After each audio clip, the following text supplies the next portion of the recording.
കഴിക്ക്, നല്ലോണം കഴിക്ക്, ഫുള്ള് കഴിക്കണം കേട്ടോ.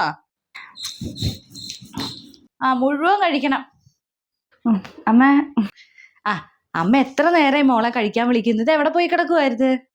എൻ്റെ ഒരു ഫ്രണ്ട് വിളിച്ചിരുന്നു പോയി അമ്മ. കല്യാണത്തിന്റെ വിശേഷമൊക്കെ പറഞ്ഞ് അങ്ങനെ ഇരുന്നു പോയി. സമയം വൈകി അറിഞ്ഞില്ല. വിശന്നിട്ട് വല്ല ചോറിന.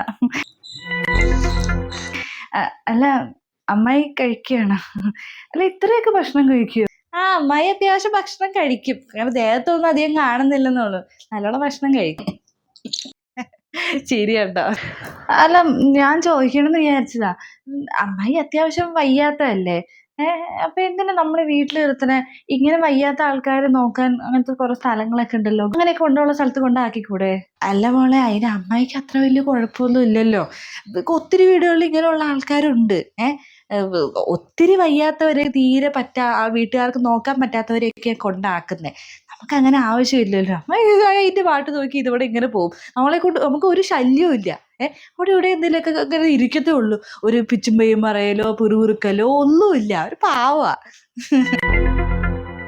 അമ്മായി എന്തായാലും കഴിച്ചു കഴിഞ്ഞില്ലല്ലോ. അമ്മയുടെ കൂടെ ഇരുന്ന് മോളും കൂടെ കഴിക്ക്. ഞാൻ ഒരുമിച്ചിരുന്ന് കഴിക്കുമ്പോൾ അമ്മായി ഇങ്ങനെ ചോറൊക്കെ അപ്പുറം ഇപ്പുറമൊക്കെ ആക്കി എനിക്ക് ഛർദ്ദിക്കാൻ വരും. ശരിയാവില്ല. എന്നാ അമ്മായി കഴിച്ചു കഴിയുമ്പോഴേ ഞാൻ പറയാം.